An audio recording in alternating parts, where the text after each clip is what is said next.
Hello friends, good morning दोस्तों। कैसे हो आप लोग? ज़रूर भले चंगे होंगे। आज 18 तारीख है, दिन है बुधवार और सुबह के 5:15 बज रहे हैं। आज मैंने 5 बजे का अलार्म लगाया था, वो इसलिए क्योंकि आज मैंने बताया था कि मेरे एक रिश्तेदार आए हुए हैं तो उन्हें आज जाना है। उन्हें 9 बजे तक पटना पहुंच जाना है और यहाँ से पटना 2 घंटे का रास्ता है, तो 7 बजे तक उन्हें नाश्ता करा देना है और मेरा नाश्ता भी 7 बजे से पहले तक बन जाना चाहिए, इसलिए मैं सवेरे उठी हूँ। तो बस अब मुझे किचन में जाना होगा। तो आज डोसा बनाना है। डोसा बनाने में समय लगता है, इसलिए जल्दी जल्दी अब काम करना होगा। किचन में आके सबसे पहले डब्बे को खोल के देखा है। जिस डब्बे में घोल को पीस के डाला था उसे खोल के देखा है कि खमीर उठा या नहीं। खमीर नहीं उठने का सवाल ही नहीं उठता है, इतनी गर्मी पड़ रही है, खमीर तो उठेगा ही। तो खमीर उठ चुका था, डब्बे के ऊपर के लेवल को छू चुका है। कभी कभी ऐसा होता है कि डब्बे में स्पेस ना हो या खमीर ज़्यादा उड़ जाता है तो डब्बे के बाहर, बर्तन से बाहर खमीर घोल बहने लगता है, गिरने लगता है, लेकिन नहीं, ऊपर तक के लेवल को छुआ था, डब्बे के बाहर नहीं गिरा था। बस इसके बाद स्लैब पोंछ रही हूँ, चूल्हा पोंछ रही हूँ और जो भी चीज़ सामने स्लैब पे रखी होती है सभी चीज़ को पोंछते चली जाऊँगी। जैसे रोज़ पोंछती हूँ वैसे ही पोंछते जा रही हूँ और जल्दी जल्दी हाथ चला रही हूँ क्योंकि डर है कि कहीं लेट ना हो जाए। बहुत चीज़ें बनानी है और यहाँ मेरा दूध भी आ चुका है।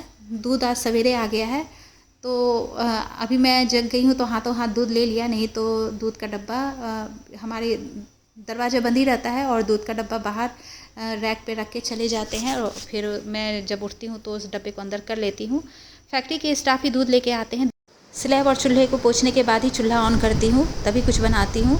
तो बस यहाँ मेरा स्लैब और चूल्हा पोंछा चुका है। अब इसके बाद मैंने इंडक्शन पे चढ़ाया है कढ़ाई और उसमें चना दाल डाला है। इसे भून रही हूँ मीडियम फ्लेम पे। चटनी बनानी है इसकी, तो चना दाल को सबसे पहले चना दाल भुनने का काम कर रही हूँ क्योंकि इसे फूलने में समय लगेंगे, 1-1.5 घंटे तो लग ही जाएंगे। तो इसमें मैं गर्म पानी डाल दूँगी ताकि यह जल्दी फूल जाए। गर्म पानी डालकर फिर इसे ढक दूँगी। चना दाल भुन गया, उसके बाद मैंने कुकर में आलू चढ़ाया है। छोटे वाले कुकर में भरकर आलू चढ़ा लिया है और बड़े वाले कुकर में सांभर के लिए दाल चढ़ाया है। दाल जब भी बनाती हूँ तो बड़े साइज़ वाले कुकर में बनाती हूँ। उसकी क्वांटिटी कम रहती है लेकिन फिर भी बड़े साइज़ वाला कुकर ही बनाने के लिए उठाती हूँ, क्योंकि अगर छोटे साइज़ का कुकर रहता है तो उसमें से क्या होता है कि जब सीटी कुकर देती है तो दाल फेंकने लगते हैं। तो इसलिए मैं जब भी दाल बनाती हूँ तो बड़े साइज़ वाले कुकर में बनाती हूँ, तो इससे निश्चिंत रहती हूँ क्योंकि वो उसके बाहर दाल का फेन और दाल बाहर नहीं फेंकते हैं। तो मेरा आलू हो चुका है और दाल भी हो गया है। इधर सांभर के लिए सब्ज़ी काट रही हूँ। तो एक बड़े साइज़ के कद्दू में से थोड़ा सा कद्दू काटा है सांभर के लिए और यहाँ मैंने 2 भिंडी ली है और 2 परवल लिए हैं। कद्दू जो काट रही हूँ उसके बीज को काट के हटा दूँगी और गमले में डाल दूँगी बीज को। अगर निकलने वाले होंगे तो पेड़ निकल जाएंगे, नहीं तो फिर वो खाद बन जाएगा। और जो बड़े साइज़ का कद्दू है उसकी अलग से सब्ज़ी बना दूँगी क्योंकि अभी जीत को गैस हो रहा है तो उसे डोसा नहीं दूँगी क्योंकि वह कुछ दिन से गैस की शिकायत कर रहा है। तो अच्छा है कि उसके लिए रोटी सब्ज़ी ही बना दूँगी, तो वह कद्दू की सब्ज़ी और रोटी खा लेगा। और तो मेरे यहाँ सब्ज़ी कट गए हैं और किचन के बालकनी में जो गमले में करी पत्ते लगाए हुए हैं वहाँ से करी पत्ता तोड़ के ले आई हूँ। इसे धो लिया है और कढ़ाई चढ़ा दिया है। सांभर की सब्ज़ी को फ्राई करने के लिए मैंने कढ़ाई चढ़ाया है, इसमें सरसों का तेल डाला है। अब इसमें थोड़ी सी राई डालूँगी और हींग डालूँगी। इसमें हींग थोड़ा ज़्यादा करके डालती हूँ सांभर में, और 2-3 लाल मिर्च डाल दूँगी और करी पत्ते को भी डाल दूँगी। उसके बाद जब यह तड़क जाएगा, ये सारी चीज़ें तड़क जाएगी तो इसमें सब्ज़ी डाल दूँगी और तेज़ फ्लेम पे ही सब्ज़ी को फ्राई करूँगी। इससे सांभर का टेस्ट ज़्यादा अच्छा आता है। अगर मीडियम फ्लेम पे सब्ज़ी को पका के सिझा के उसे फ्राई करती हूँ तो उससे सांभर का टेस्ट ख़राब हो जाता है। तो बस तेज़ आंच पे ही फ्राई करती हूँ, जैसे चाइनीज़ डिश को तेज़ आंच पे फ्राई करते हैं, और ज़्यादा नहीं गलाती हूँ। इसे 30 से 40% ही सब्ज़ी को पकाती हूँ। फिर बाद में फिर इन सब्जियों को कुकर में डाल के फिर से सीटी लगा देती हूँ तो ये पूरी तरह पक जाते हैं। तो बस यहाँ मैं सब्ज़ी को फ्राई कर रही हूँ और सब्ज़ी डाले हुए 2 से 3 मिनट हुए हैं। यहाँ इमली के पल्प को भी मैंने हाथों से इमली के पल्प को भी निकाल लिया है। इसके बाद इमली के पल्प जो है इसे डाल दूँगी और थोड़ा सा इसे चला के फिर सांभर मसाला भी डाल दूँगी। सांभर मसाला डायरेक्ट तेल में नहीं डालती हूँ, पहले इमली का पल्प को जो पानी में फुलाया था उसके जो पल्प निकले हैं उसके बाद सांभर मसाला डालती हूँ, तो इससे मसाले जलते नहीं हैं और सांभर मसाला का टेस्ट अच्छा आता है। और कुकर में 200 ग्राम के करीब दाल को पकाया है, अरहर की दाल को पकाया है। और जब कुकर में दाल डाला था तो उसमें नमक, हल्दी और 1 बड़ा चम्मच सांभर मसाला डाल दिया था और 1 सीटी लगा के गैस को बंद कर दिया था। फिर यहाँ मैं सब्ज़ी फ्राई कर रही हूँ और यहाँ मैंने 2 बड़े चम्मच भर भर के सांभर मसाले डाल दिए हैं और इसे बस थोड़ा सा पका लूँगी, भून लूँगी। पूरा इसे पानी नहीं, इसका पानी नहीं सूखने दूँगी, नहीं तो सांभर मसाला जल जाएगा। बस लगभग जब इसका पानी लगभग सूखने को होगा तो जब इसका पानी लगभग सूखने को था तो इंडक्शन बंद कर दिया और अब इन सब्जियों को कुकर में डाल के फिर से 2-3 सीटी लगा दूँगी। और अभी सब्जियों को डालने से पहले दाल को अच्छे से फेंट लूँगी ताकि दाल अच्छे से घुल जाए। इसके बाद सब्जी डाल के इसमें 2 से 3 सीटी लगा लूँगी और मेरा सांभर तैयार हो जाएगा।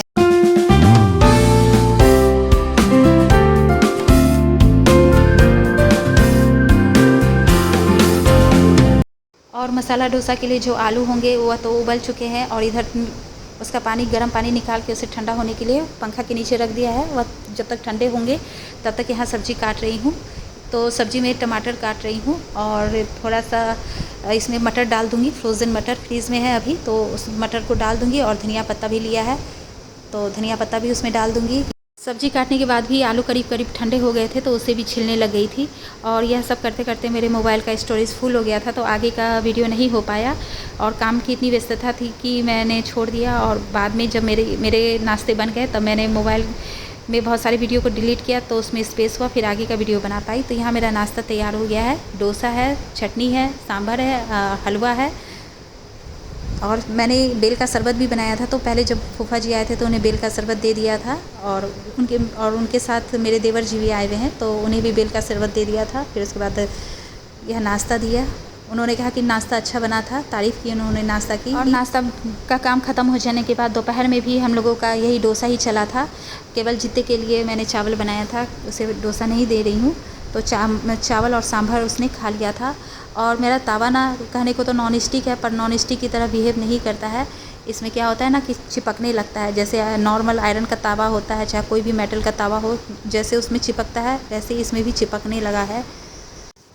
तो इसमें जब कुछ बनाना होता है तो पहले इसे चूल्हे पे चढ़ा के धीमी आंच करके इसमें तेल डाल देती हूँ। 5 मिनट तक धीमी आंच पर तेल इसमें रहने देती हूँ, इसे धीमी गर्म होने देती हूँ। फिर जब बनाना होता है तो फिर तेल को पोंछती हूँ, फिर पानी का छींटा मारती हूँ, फिर एक बार तेल डालती हूँ, फिर पोंछती हूँ। उसके बाद से जब इसमें बनाती हूँ तब सही उतरता है। तो ऐसा इतना प्रोसेस तो मुझे आयरन के तवे में भी करना पड़ेगा, तो क्यों ना आयरन के ही तवा में बनाया जाए। कहते हैं कि नॉन स्टिक के तवा में नहीं बनाना चाहिए, हेल्दी नहीं होता है नॉन स्टिक के बर्तन में खाना बनाना। तो इसलिए सोच रही हूँ कि आयरन का तवा लूँ, सोच रही हूँ कास्ट आयरन का तवा लूँ। और यह जो है ना, यह शीशम का पत्ता है, इसे मैंने तोड़ के अभी लाया है। अपने ही बगीचे में एक शीशम का पेड़ है, उसी के पत्ते कुछ तोड़े हैं, इसे धो लिया है। इसे मुझे पीसना है, लेकिन अभी जो मेरा सिलवट्टा है वो काफ़ी समय से यूज नहीं हो रहा है, एक तरफ रखा हुआ है, तो इसलिए अभी सिलवट्टे पे नहीं पीस रही हूँ। तो मिक्सर कायदे से तो सिलवट्टे पे पीसना चाहिए, तो मैं मिक्सर ग्राइंडर में ही इसे डालकर पीस लेती हूँ। थोड़ा सा पानी डालूँगी, ये पूरा बारीक तो नहीं हो पाएगा क्योंकि पत्ते थोड़े हैं, लेकिन फिर भी इसका अर्क तो निकल ही जाएगा थोड़ा बहुत।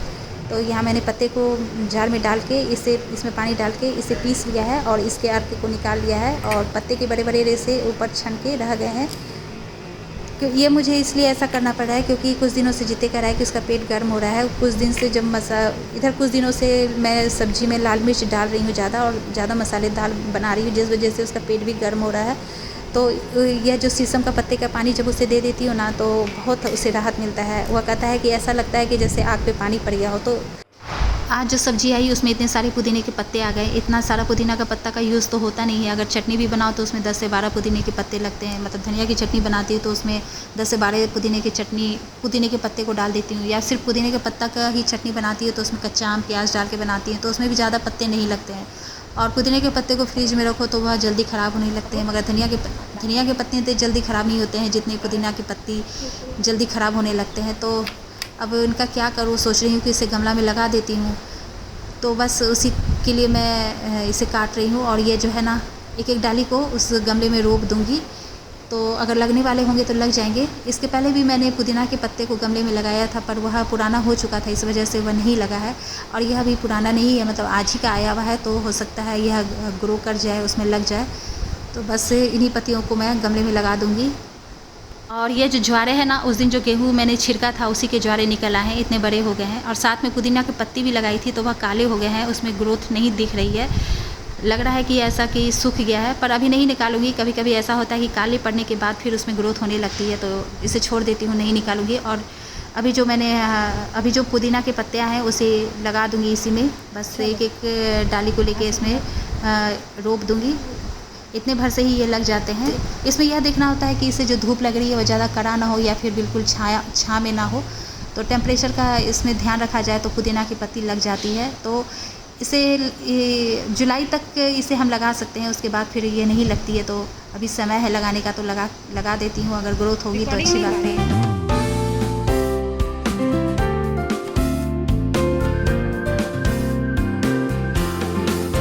तो इसी के साथ वीडियो को एंड करती हूँ। अगले वीडियो में हम फिर मिलेंगे। हाँ, यदि आपको वीडियो पसंद आए तो ज़रूर लाइक करें, कमेंट करें। यदि अब तक आपने इस चैनल को सब्सक्राइब नहीं किया है तो चैनल को सब्सक्राइब कर लें। तो मैं चलती हूँ, अगले वीडियो में हम फिर मिलेंगे। तब तक आप स्वस्थ रहें, मस्त रहें। Bye bye.